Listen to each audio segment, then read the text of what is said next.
Kita ke sorotan lainnya, Saudara. Pemerintah akan mengganti sistem kelas 1, 2, dan 3 BPJS Kesehatan melalui sistem kelas rawat inap standar atau KRIS. Tahapannya dimulai dengan standarisasi ruang inap rawat kelas 3 rumah sakit. Mulai tahun ini, pemerintah akan menghapus kelas 1, 2, 3 BPJS Kesehatan dan akan menerapkan sistem kelas rawat inap standar atau KRIS. Menteri Kesehatan Budi Gunadi Sadikin menjelaskan, perubahan ini untuk memberikan standar baru, khususnya bagi peserta kelas 3 BPJS Kesehatan. Kelas BPJS sekarang sudah diproses ya beberapa kali, mudah-mudahan sebentar lagi aturannya keluar, kita akan melakukan standar minimal ya. Jadi standar minimal kelas yang namanya KRIS. Ya satu supaya lebih baguslah layanannya ke masyarakat. Yang saya ingat nomor 1 maksimal ruangan bednya itu satu ruangan 4. Kemudian ada kewajiban harus ada kamar mandi. Ketua Umum terpilih pengurus Pusat Ikatan Ahli Kesehatan Masyarakat Indonesia IAKMI Hermawan Saputra menyebut, kelas 3 BPJS Kesehatan memang harus distandarkan dengan meningkatkan fasilitas dan kenyamanan. Tetapi lebih kepada standarisasi untuk skala yang paling minimal, terutama untuk kelas 3 yang selama ini sebagian mendapatkan PBI, penerima bantuan iur. Untuk kelas 3 itu dimulai atau di trial untuk distandarkan, fasilitasnya ditingkatkan, kenyamanannya dioptimalkan, dan yang pasti orang yang berhak mendapatkan hak sesuai dengan prinsip gotong royong dalam sosial asuransi seperti ini. Pemerintah menyebut belum ada perubahan besaran iuran peserta BPJS Kesehatan terkait pergantian sistem kelas BPJS. Bagi masyarakat miskin, iurannya Rp42.000 per bulan yang dibayarkan pemerintah. Bagi pekerja penerima upah atau pekerja informal, besaran iurannya 5% dari upah, di mana 4% dibayarkan oleh pemberi kerja dan 1% oleh pekerja. Sedangkan bagi pekerja sektor informal yang tidak memiliki penghasilan tetap, terbagi menjadi 3 kelas. Kelas 1 dengan iuran Rp150.000 per bulan, kelas 2 dengan iuran Rp100.000 per bulan, dan kelas 3 sebesar Rp35.000 per bulan. Dengan iuran tersebut selama ini ruang perawatan kelas 1 berisi 2 hingga 4 pasien.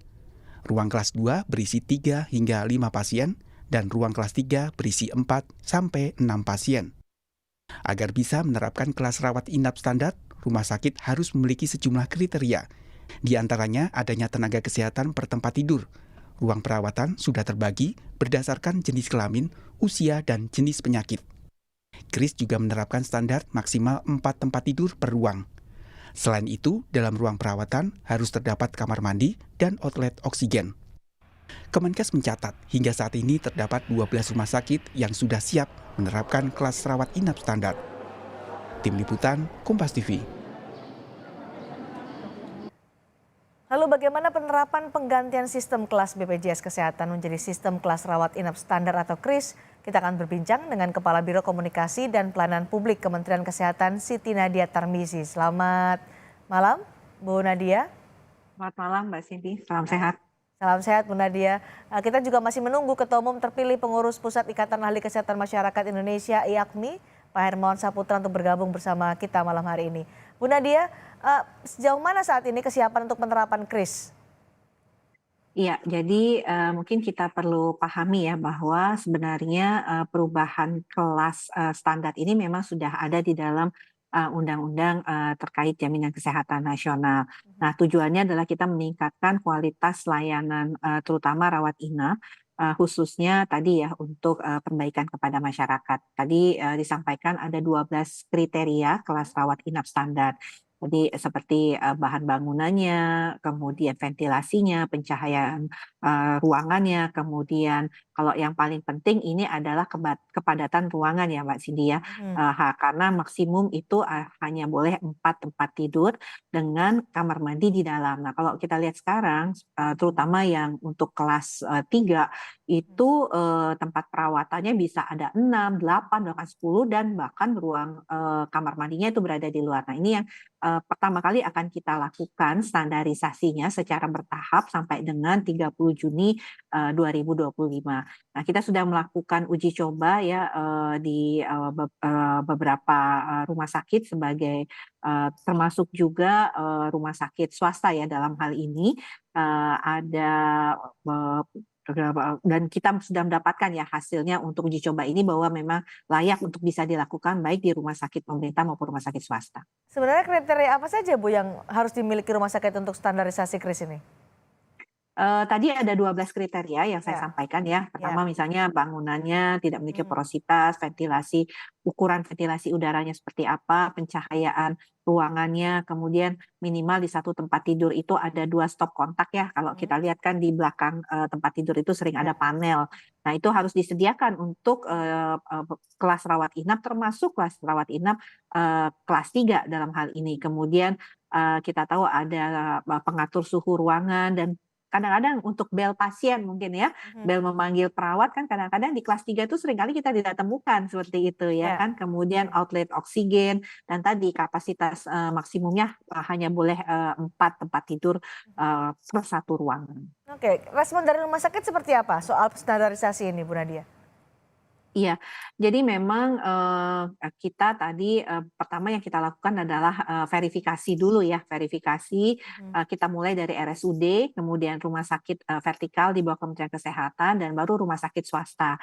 Apakah kita memang sudah siap ya untuk menjalankan Ya. KRIS ini? Karena kan kita tahu harus dimulai di 1 Januari 2023. Nah, tentunya setelah melakukan verifikasi dan kita melakukan tadi uji cobanya, maka kita melihat bahwa kita harus memberikan waktu untuk fasilitas pelayanan kesehatan baik pemerintah swasta untuk menerapkan kelas standar rawat inap ini. Nah, makanya kemudian itu harus selesai paling lambat 30 Juni, termasuk juga nanti kita mempertimbangkan bagaimana untuk kelas 2 dan kelas satunya ya seperti apa prosesnya. Karena kan tidak semua juga yang kelas 1 itu sesuai dengan standar yang kita harapkan Mhm. saat ini. Ada kesulitan dari rumah sakit soal penerapan standarisasi KRIS ini ketika mereka harus merubah atau mungkin ada renovasi yang dilakukan untuk bisa memenuhi standarisasi KRIS?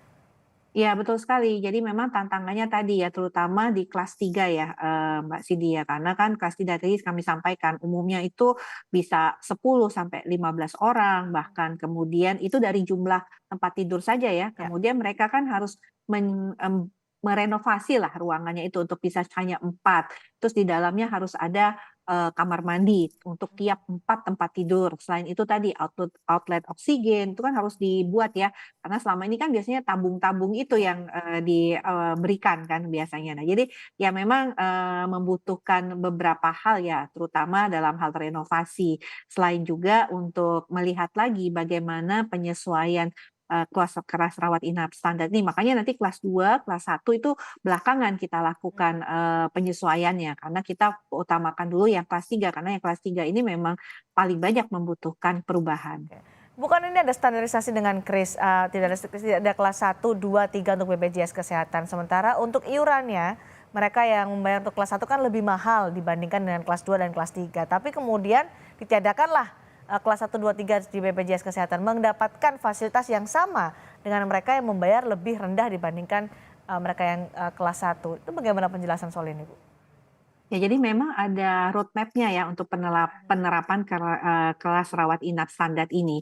Jadi kita memang sudah mulai tadi ya dengan uji coba tahap pertama itu di 4 rumah sakit milik pemerintah, kemudian kita tambahkan lagi 10 rumah sakit yang mulai juga sudah ada rumah sakit swasta dengan berbagai tipe.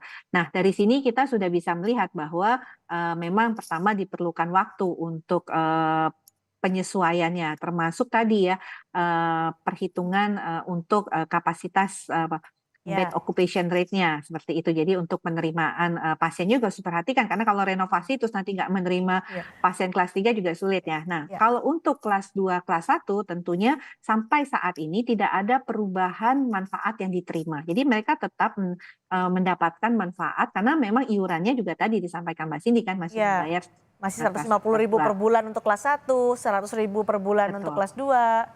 Ya, Oke, jadi haknya tidak berubah kalau sampai saat ini. haknya tidak berubah. Betul, jadi dia tetap, yang kelas 1 misalnya itu, dapat sekamar 2 atau yang kelas Oke. 2 itu, tetap misalnya sekamar bertiga itu tetap sama.